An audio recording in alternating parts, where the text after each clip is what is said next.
everybody. How you doing? If you would turn in your Bibles to 1 Samuel, we're going to be reading from 1 Samuel 17, verses 32 to 50, and that is the exact verses, right? Just in case there's some other, you want to throw some extra ones, or is that? In Proverbs, how about that?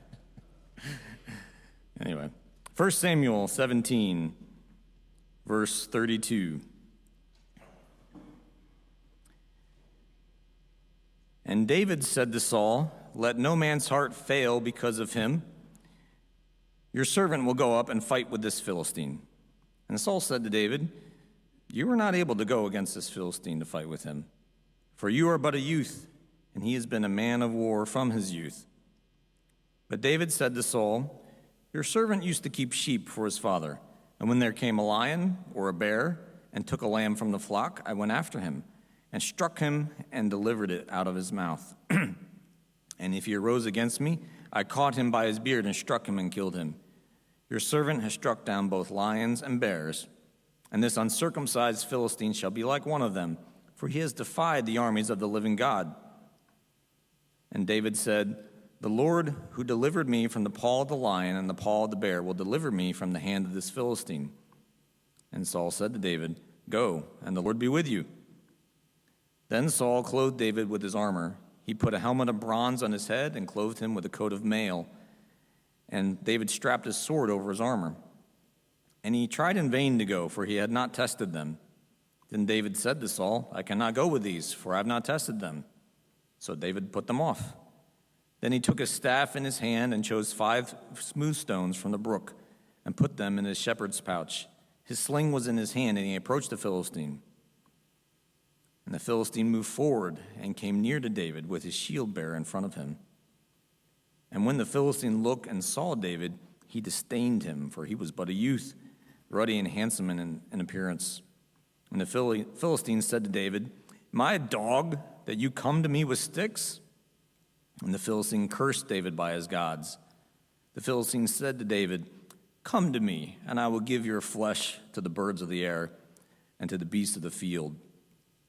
Then David said to the Philistine, "You come at me with a sword and with a spear and with a javelin, but I come to you in the name of the Lord of hosts, the God of the armies of Israel, whom you have defied. This day the Lord will deliver you into my hand, and I will strike you down and cut off your head. And I will give the dead bodies of the host of the Philistines this day to the birds of the air and to the wild beasts of the earth, and all the earth may know that there is a God in Israel, and that all his assembly may know that the Lord saves not with sword and spear, for the battle is the Lord's, and he will give you into our hand." When the Philistine arose and came and drew near to meet David, David ran quickly toward the battle line to meet the Philistine. And David put his hand in his bag and took out a stone and slung it and struck the Philistine on his forehead. The stone sank into his forehead, and he fell on his face to the ground. So David prevailed over the Philistine with a sling and a stone, and struck the Philistine and killed him. There was no sword in the hand of David. In his book Immeasurable, Gethani writes this: compare 2 leaders. Leader A lifted an entire nation in a time of despair.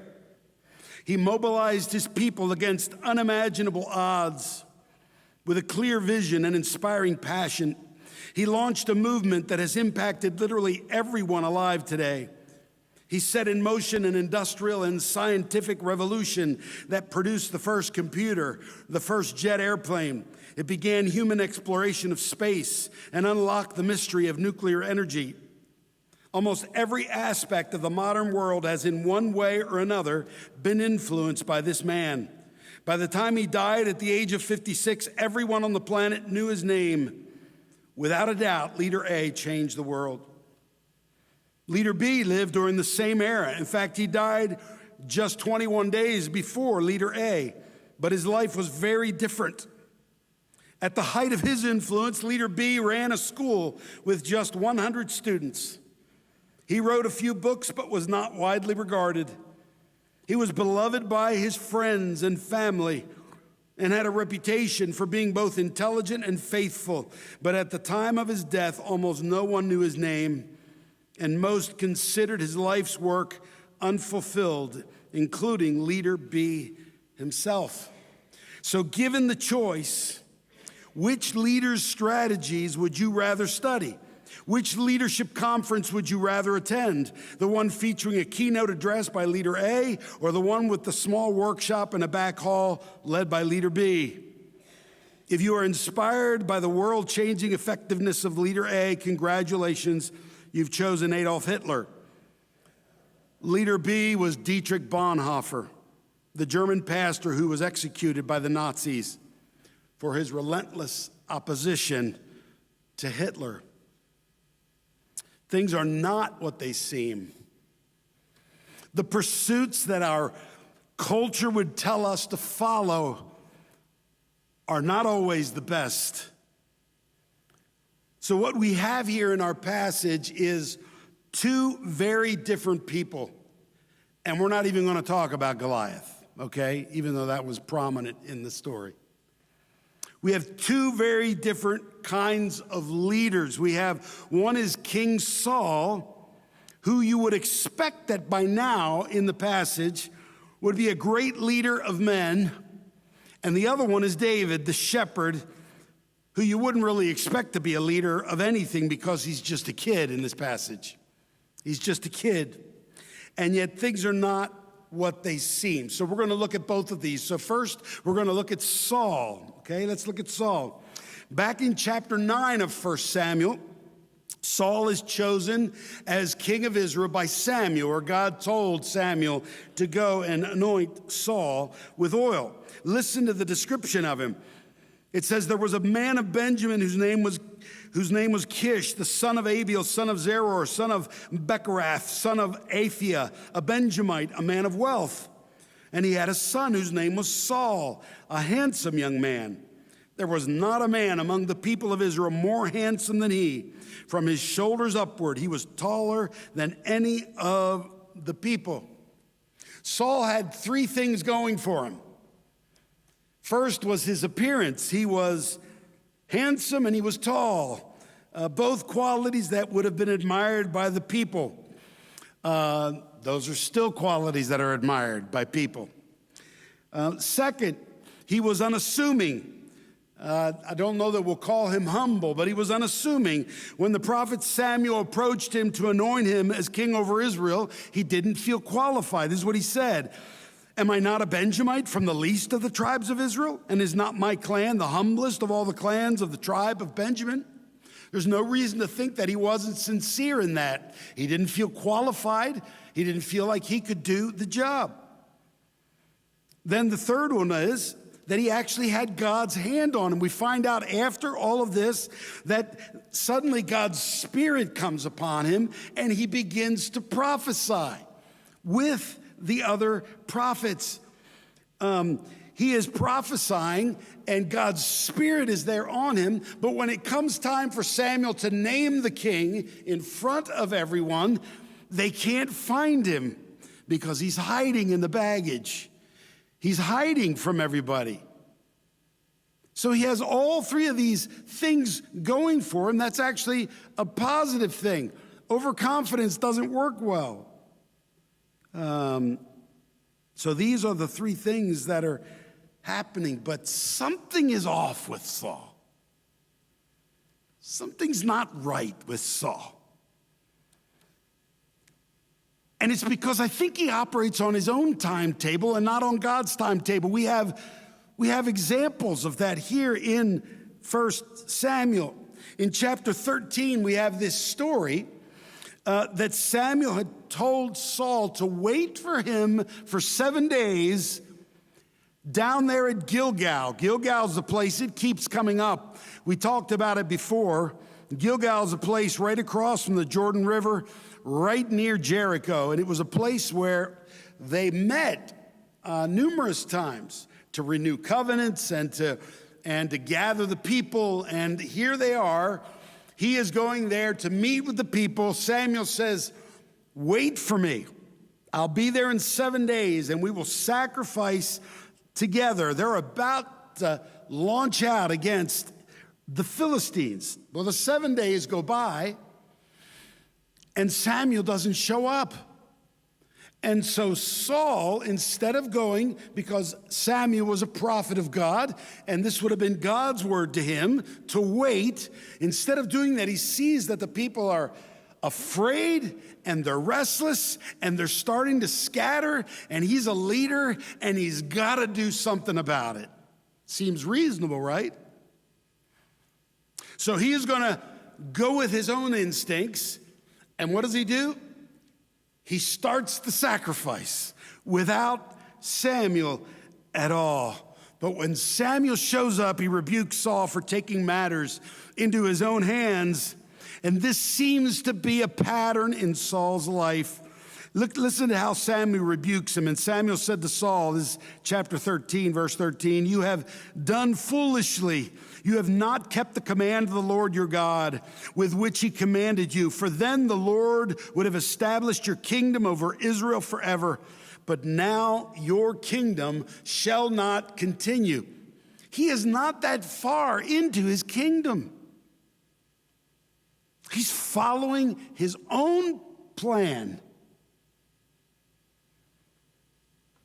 David Brooks, in an article in a New York Times opinion piece entitled "How Democracies Perish," says this: Notre Dame political scientist Patrick Denon's new book, "Why Liberalism Failed," is a challenge to those who want to revive the liberal democratic order.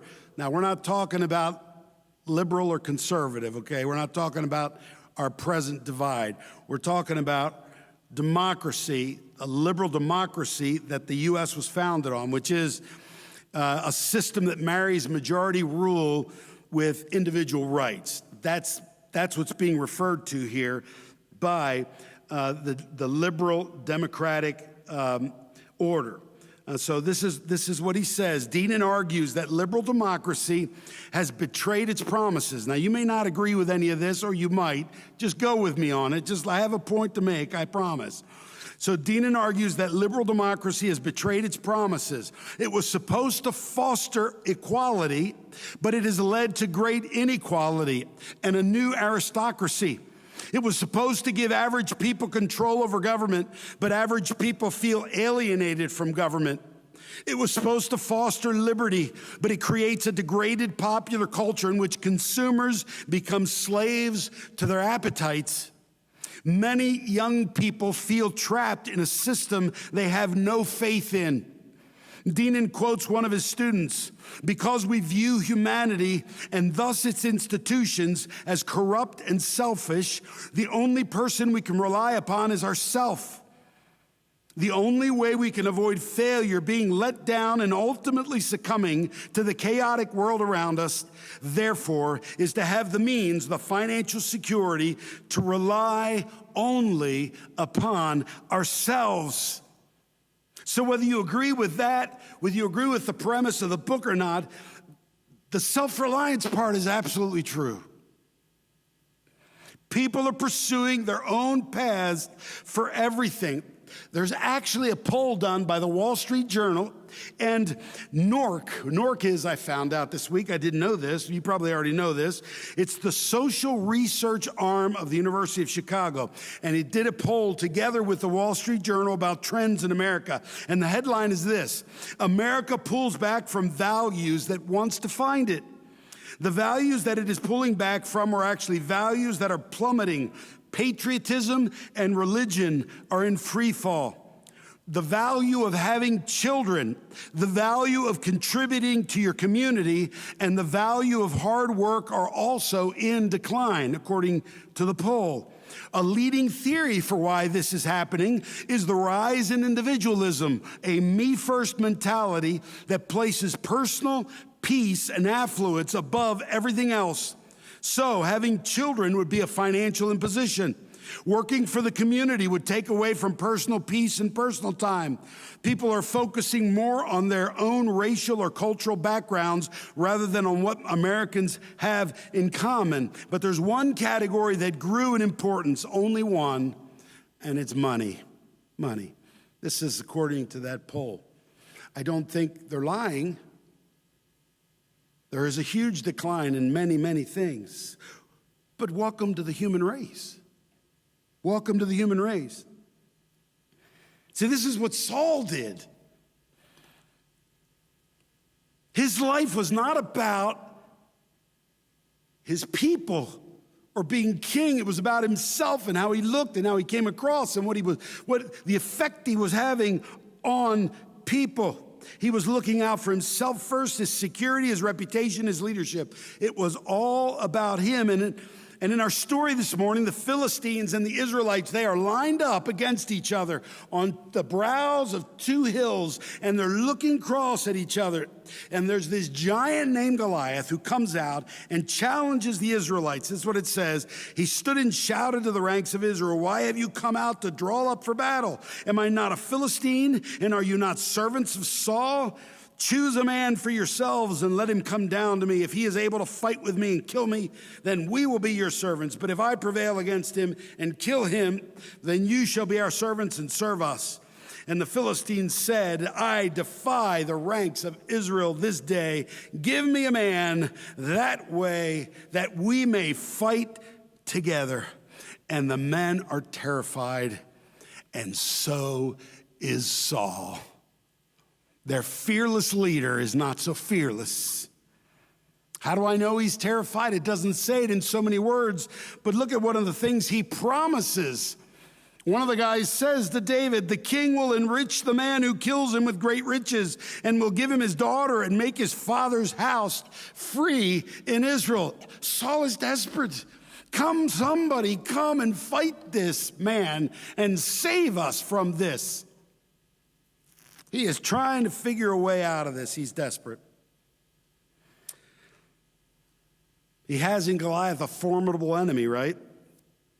He doesn't think he can defeat him, and so he's terrified. And brothers and sisters, I hate to admit it, but I think we are way more like Saul than we care to admit.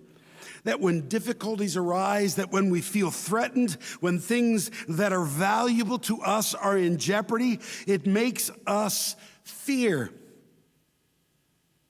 And what is our reaction to fear?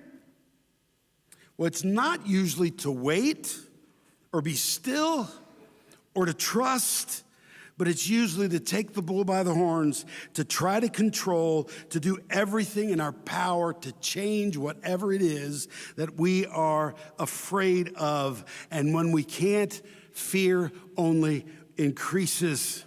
See, fear is this feeling that we are alone in the world, that we alone bear the burden of whatever it is. And here's the thing about what we fear. Usually it's something that is non-negotiable for us, that is in jeopardy. It's a person or a thing or something that we value so highly that when it's being threatened, we feel like our very lives are threatened, and it drives us into overdrive to try to control the situation. What are you afraid of this morning? How do you handle that?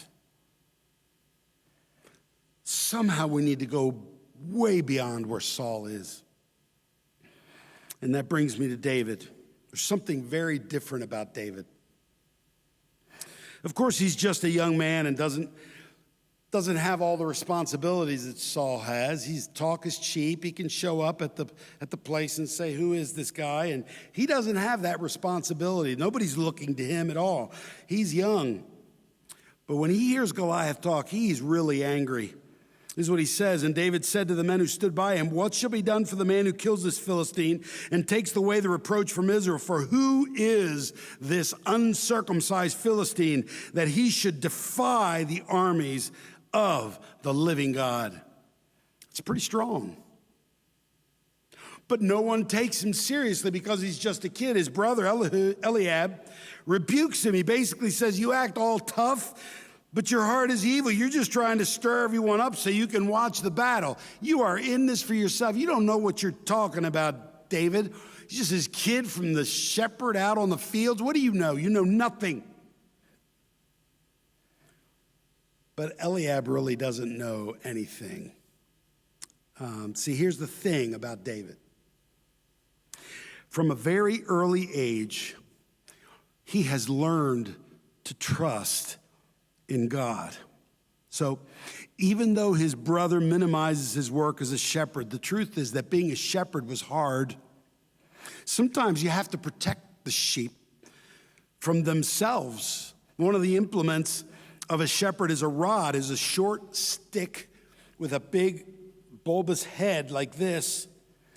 And it was an implement that the shepherd could throw at the sheep if they were getting into danger or getting near a cliff, or they might throw over, and he would throw it at them and knock them down so he could protect the sheep from themselves.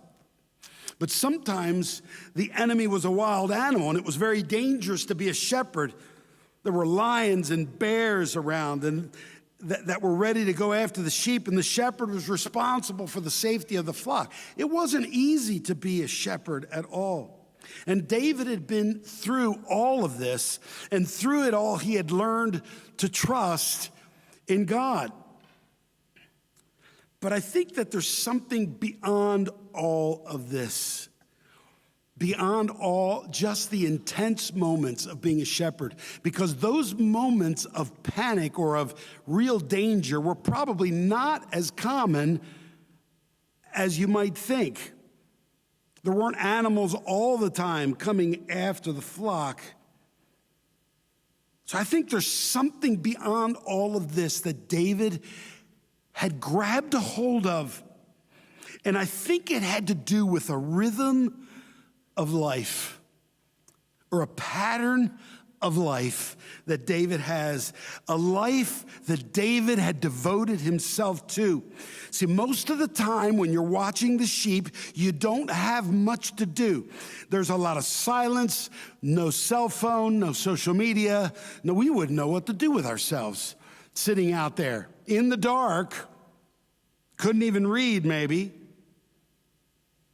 There was much silence and alone time, much time to think. And I think that what is being intimated here, when we look at the life of David early on, is that David used his time wisely. The rhythm of his life was to cultivate a relationship with God. Everything we see about David is that the rhythm of his life was to cultivate a relationship with God. Listen to this much beloved and well-known Psalm 23 of David. The Lord is my shepherd, I shall not want. He makes me lie down in green pastures. He leads me beside still waters.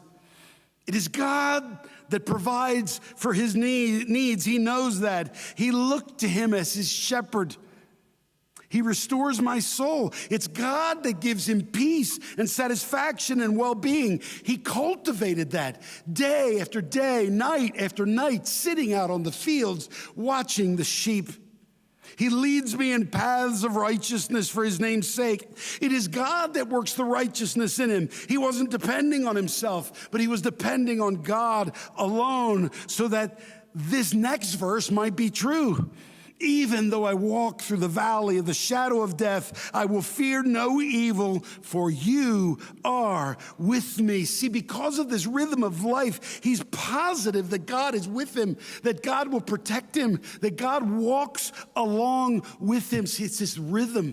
It's this constant seeking after God. It's this rhythm of life. Your rod and your staff, they comfort me. It is God who's the ultimate comforter. You prepare a table before me in the presence of mine enemies. You anoint my head with oil. My cup overflows. Even in hard circumstances, he is feasting at God's table because his trust is unshakable. Surely goodness and mercy shall follow me all the days of my life. See, with God, no matter the circumstances, his days are full of goodness and mercy, and I shall dwell in the house of the Lord forever. It is God that will take him home forever. Isn't this our hope? That we will be with him forever, that even in the presence of our enemies, he is with us. He sets a table. See, the rhythm of his life centered around God. And so when the day of trouble came, he was at complete peace and rest. He would stand for the name of God. Come what may, But he was confident that God wouldn't put up with this foul-mouthed Philistine. He didn't care how big he was. He didn't care how strong he was. He didn't care that the entire Israelite army, including the king, was shaking with fear and running to hide. He didn't want to use the armor. He didn't need anything special. He had built a life of trust, a rhythm of life of continual pursuit of God, and he'd been delivered many times. And there's nothing that would stop him from defending the honor of his God. See, this wasn't about David at all. It was about the one who had been his comfort and his friend and his refuge in the middle of the night on the hillsides of Bethlehem. What kind of rhythm are you developing in your life? I fear that we've bought into what our culture has given us, has sold us. John Gardner was the Secretary of Health and Human Health, Education, and Welfare under President Lyndon Johnson. He said this: we can keep ourselves so busy, fill our lives with so many diversions, stuff our heads with so much knowledge, involve ourselves with so many people, and cover so much ground that we never have time to probe the fearful and wonderful world within. By middle life, most of us are accomplished fugitives from ourselves. And what we need are the hillsides of Bethlehem in the silence where we live a different rhythm of life and we cultivate what he has for us. See, I think we've become fugitives from hearing that small, still voice of God. And what is that voice telling us? Because it's really important what the voice is telling us. If you can believe what John 16 tells us, and we can, it tells us that the Holy Spirit wants us to understand what Jesus has done, the work of Jesus. Do we get that Jesus was alone in the Garden of Gethsemane and he was seeking his Father because he was terrified at what lay ahead of him? But his Father wasn't answering.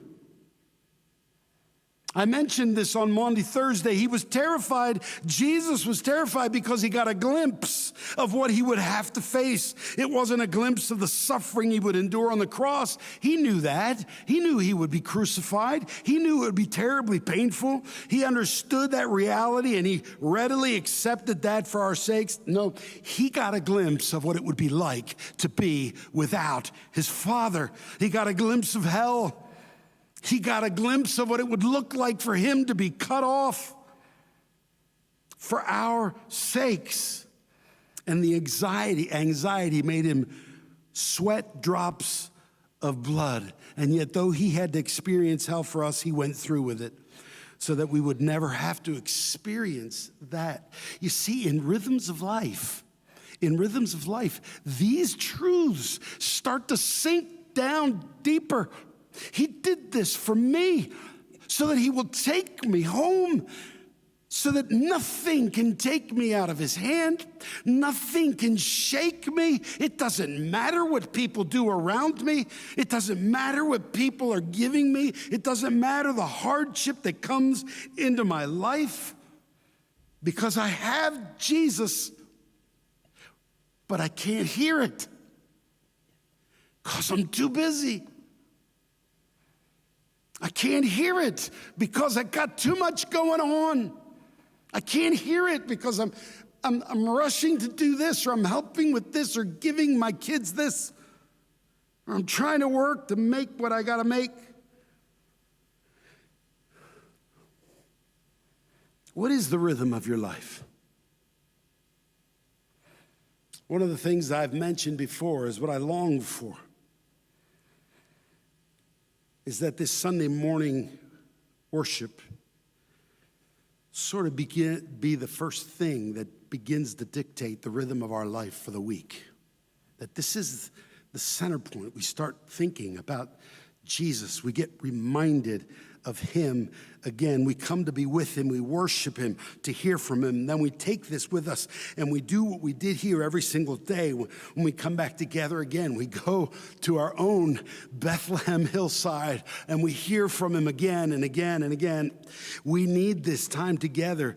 See, the voices out there are too strong. They're too strong. They're pounding you. They're pounding you on social media. They're pounding you on TV. They're pounding you in the movies. They're pounding you in your workplace. They are pounding you. And they're telling you that you can do it, that you're the center, that you're the most important thing. But then life happens and you get cancer, or your kids struggle or are rebellious, or worse, you struggle in your job, or maybe you lose your job. Hardship happens and then panic sets in. And see, we need this time to be reminded. We need a different rhythm of life so that when the hardship comes, we're ready. Psalm 112:7 says, the one who follows, who trusts in the Lord, he is not afraid of bad news. His heart is firm, trusting in the Lord. His heart is steady. He will not be afraid until he looks in triumph on his adversary. See, I think this is why David could come and say, are we going to let this filthy Philistine do this? His spiritual rhythms were that he were to hear from God, to talk with God, to live in a relationship with his God, and then to trust his God in all things. And he went out against all odds, and there's no reason, humanly speaking, for him to win a victory against Goliath. But of course, we know that it was God's victory. We won't always get the victory like David got with Goliath. That won't always happen. It's not an easy road. It's much easier to get busy at work, to get busy with our entertainments, to be busy with friends or with social media or a million other things. But my challenge to us this day is to be silent, to find our Galilean hillside, to seek his face, and to cultivate a rhythm of life where we look for him and we listen for his voice. Because he's the only one with the words of comfort and the words of eternal life. That's our Jesus. This is the gospel, and it changes everything. Let me pray.